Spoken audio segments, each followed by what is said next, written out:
In today's video, we are dismantling an A-series Datsun engine. Yeah, not really too sure where this is gonna go. This is just for like shits and giggles, you know. But well, I got two more A14 sitting over there.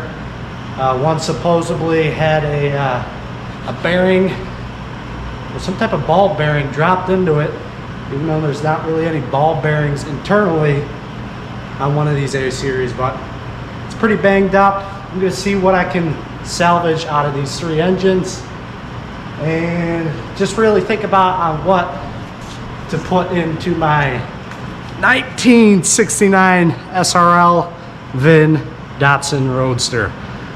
Yeah, stay tuned. It's gonna be fun.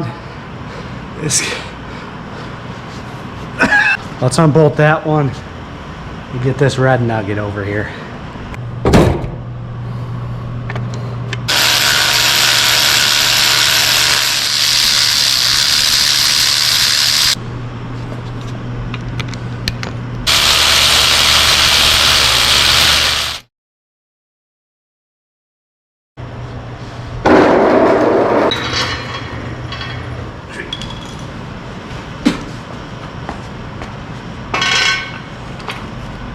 Yep. Close.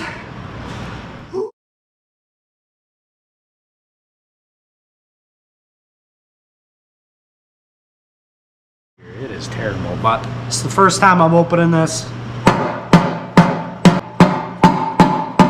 Most of it's held on by the paint. There we go. Too bad. It looks like this crankshaft has been trimmed or shaved or lightened. And it looks like someone's... So we may have like a lightened... Oh, where's my light? We may have a lightened crankshaft. Or better yet, this may be a A14 crank.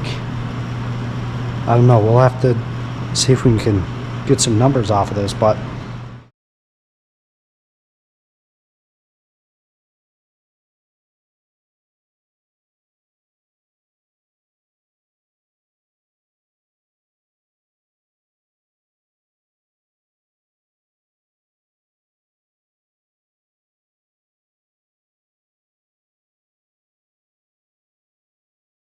And, I just took the camshaft out. It does not look too shabby. Like nothing too worrisome. The bearings themselves don't look too bad. These cylinder walls are not looking too good, folks. There is some heavy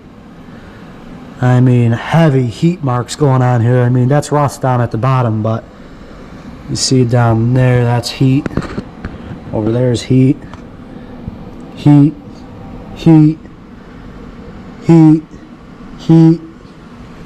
And I'm thinking those heat marks are from the bottom of the piston set here, almost chattering down here. Which sort of makes sense in my mind because they weren't torqued properly, because aka red Loctite was on there, and there was also red Loctite for the camshaft retainer clip bolts. Just unbelievable. I don't know why you would put Loctite on them things, but oh well, I guess you did. Yeah, I'm gonna clean up here, and crankshaft looks half decent. Not really that damaged, for sure. I don't know how good, but you see that? The old Advanced Auto Store Special. I never trust those things. Why would I? The big question that leaves me is, or to you guys to answer, is what, after I get this thing back on the ground, all the lines plumbed, what should I put in here? I'm not doing a damn LS. because then this thing would be so nose heavy. And I'm not doing any RB stuff. SR20s are out of the equation because they're so damn expensive. Like, you're just talking 6-7 grand for an engine and transmission from like JDM America or something. And that's if it runs and if it has good compression or leak down test.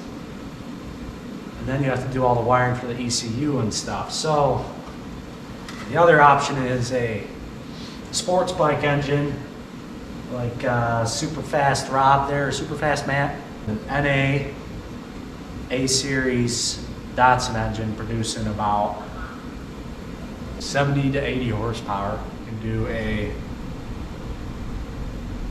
draw through turbo system on one of these A-series and potentially make like 110 to 100 horsepower on stock internals and just be in a flaming ball of fire. So yeah, those are the options. Hope you enjoyed this little teardown.